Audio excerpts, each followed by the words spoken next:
হাসনাত এবং সার্জিস মানে আওয়ামী লীগের ছত্রছায়ায়, এখন তারা আছে জামাতের ছত্রছায়ায়, মানে জামাতের সাথে গেলে আপনি ফেরেশতা। এই জন্য গণঅভ্যুত্থানের মীর জাফর, হাসনাত এবং সার্জিস এখন জামাত জোটে যেয়ে তারা হয়ে গেছে গণঅভ্যুত্থানের নায়ক। আমি একবার নয়, হাজারবার, লাখবার, কোটিবার বলবো, গণঅভ্যুত্থানে হাসনাত এবং সার্জিসের যে ভূমিকা সেটা মীর জাফরগিরির ভূমিকা। আমি আপনাকে চ্যালেঞ্জ করেই বললাম, হাসনাত এবং সার্জিসকে প্রতিহত করার জন্য 3 আগস্ট সমন্বয়কদের একটি অংশকে দায়িত্ব দেওয়া হয়েছিল এবং তারা প্রস্তুত ছিল। একজন সহ সমন্বয়ক এবি জুবায়ের, আচ্ছা,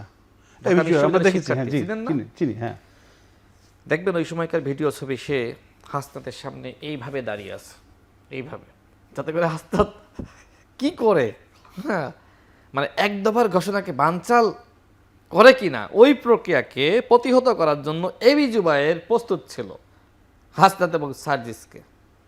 তাদের ওই মানে যদি এক দফাকে বানচালের কোনো চেষ্টা করে, কারণ তারা 19 জুলাই সংলাপ করেছে, তারা বিনিয়ামিন মোল্লাদেরকে ধাক্কা দিয়ে বের করে দিয়েছে, ছাত্র অধিকার পরিষদের সাবেক সভাপতি।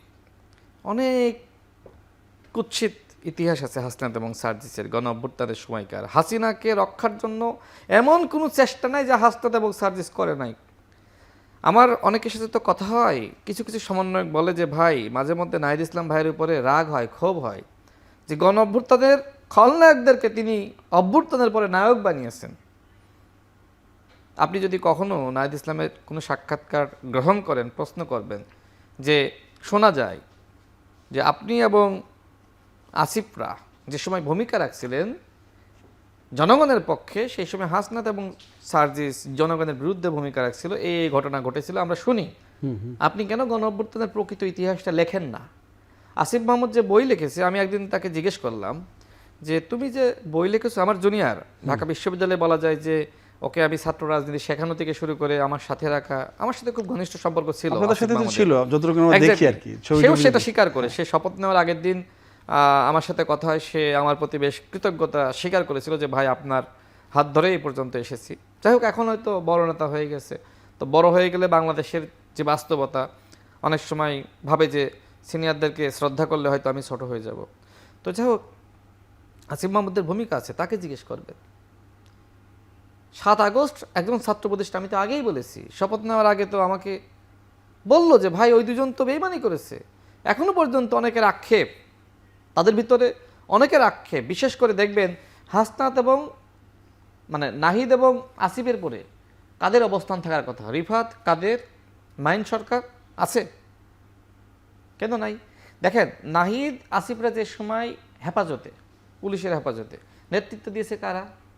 রিফাত, কাদের, হান্নান মাসুদ, মাইন সরকার।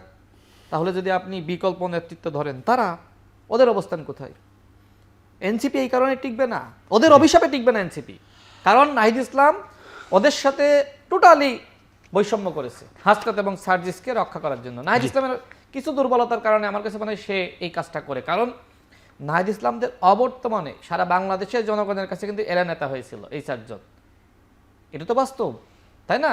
তো নাহিদ ইসলাম কি আসলে এইটা মনে করে যে আসলে ওদেরকে বেশি গুরুত্ব দিলে আসলে ওরা ভবিষ্যতে আমাকে ছাড়িয়ে যেতে পারে, এই জন্য মাঝখানে একটা গ্যাপ রাখে হাসনাত এবং সার্জিসকে দিয়ে? দেখেন রাজনীতি বাংলাদেশের এত নোংরা, মানে এইভাবে যাকে আমরা এত বিশ্বাস করি, আমরা শুনি, আমি শুনেছি হাদিসে নাকি এরকম আছে যে কিয়ামত যত ঘনিয়ে আসবে মানুষ সত্যকে মিথ্যা, মিথ্যাকে সত্য মনে করবে।